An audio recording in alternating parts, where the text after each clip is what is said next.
Hello and good evening. I'm Melisa Idris. And I'm Sharaad, Kuttan. You're watching Consider This. Now, last month, the Special Electoral Reform Committee, or the ERC, presented its interim report to Prime Minister Dr. Mahathir Mohamad. This report was based on 21 stakeholder engagement sessions, which were conducted over 16 months since the ERC was set up in August of 2018. The full report is expected by August of this year. Now, joining us on the show, we are delighted to welcome Tan Sri Abdul Rashid Abdul Rahman, the chairman of the Electoral Reform Committee. Welcome to the show, Tan Sri. Yes, thank you very much. So, as I mentioned, this was the interim report that was presented to the government but not made available to the public. We're expecting the full report in August. What is the difference between the interim and the full report, and why is one not made public? Well, I can't really answer your second question, but interim report is just temporary, rather permanent. There may be changes, occurring. Interim means a temporary one. There may be changes over what we prescribe. There may be a bigger narrative within all the matters that we described in the interim report. But as far as disclosing is concerned as well, it is a temporary one. May not be something that is good for an open debate. Right, so not yet, perhaps. I want to ask you, is it about aligning the committee with what the cabinet wants, how they view things? I know they gave you a rather broad remit. When you were last on the show, we talked about this, and you said that the Prime Minister wanted you to just raise the level of our electoral system to global standards. I mean, that's a very broad remit, right? So is this period with the interim report about negotiating with cabinet, with the Prime Minister, about the direction of the kind of suggestions you're making? Okay, not exactly. We put in the interim report. It's a total report on the whole findings that we had so far. It's not really something that is not within our within reach, within our capability to handle. It sounds rather big, you are putting something to a standard that has been established, particularly in electoral democracy.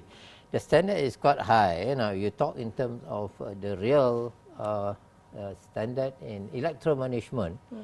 As far as electoral democracy is concerned, the level that has been set by the advanced democracy is quite high. Okay. Nevertheless, we managed to reach to that level as far as our studies are concerned.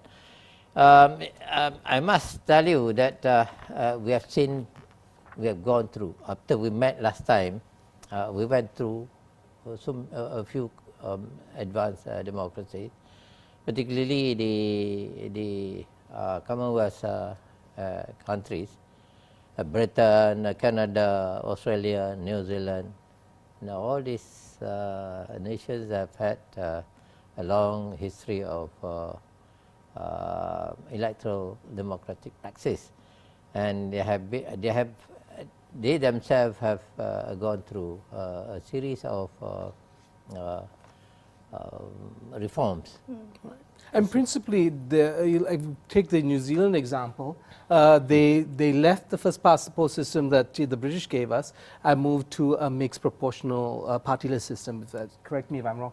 But the question is that what we're looking at? Are we looking at a model from New Zealand or a German model that's been talked about quite a bit? Can you give us any hint about the thinking behind the committee? Yes. When we talk about a system, there are several systems that we can really look at and make comparisons with what we have today. Now, for example, Britain introduced this first past the post system Britain still maintain that system, Right. but with a lot of changes, making up totally. And if you look at their system, may not appear like what we have today. We have not changed. Right. Since we adopted that one, we have not changed, but they did. And then Australia, New Zealand have adopted a new kind of system, the proportional system, the mixed proportional system. Okay. There are several ways. So it for doesn't to- necessarily mean an overhaul of the entire system. Perhaps tweaks to the current system is also one of the, I guess, options that you're looking at. Yes, we studied what they actually did. It took them, for example, it took New Zealand 11 or 12 years to perfect that system. But they had the whole public, New Zealand public, involved. Okay. So this was a lot of public engagement, trying to get everyone on board. No clear engagement. What they did was more than engagement. They have referendum. Okay. So the people have got a choice. You choose change or not. Canada put up 3 referendums so far, but they have failed to change the first past the post system. But when I went there and took a look at their system, it's not exactly the same as what we have here, although it's called first past the post system. Is the referendum part of the recommendations in the interim report? No, we will not touch on that subject. I think it is beyond our. Okay. Yeah, in fact, when we last spoke, you said that we don't have an enabling law to have a referendum on these changes. Right. So this essentially is going to be a political decision made by the current government and then passed at Parliament. Yeah, it has to go through Parliament anyway. But the subject should be handled by, not by our team, but Can by I just get some, perhaps, some clarification Parliament, on the ERC and its mandate and what it's set up to do? Who is the ERC accountable to? Is this are you accountable to the public? Are you accountable to the powers that be in Putrajaya? Who is ERC reporting to? Okay, we are appointed by the government, the party in power. The government appointed us because it is part of the promise that this party, the new government, made to the people during the last election. It's in the manifesto. It says that when we take over the government, we will undertake a number of reforms, one of which is electoral reform. And right away, the Prime Minister invited me and my team to take on the job. So we took the challenge. And I'm very happy to be appointed. In fact, I've been waiting for this moment for a very long time because I'm a player in that one. And it has been I've faced difficult time. Last time because of the kind of law you are given to run election. Election is completely 100% based on legislation, law. You have to do exactly what the law says. Nothing more, nothing less. You do more, you are in trouble. You do less also, of course, you are in bigger trouble. You have to do exactly. So when the laws are insufficient enough for you to really run an election, which people would appreciate and admire, then you are always having a difficult time in completing your task, completing your job. You want to deliver a free and fair election. Have you delivered that free and fair election all these years? Right. No, if you want to tell me, it's going to be a long story. Now, how we achieved whatever we have done, we have achieved a certain standard of delivery as far as electoral democracy is concerned.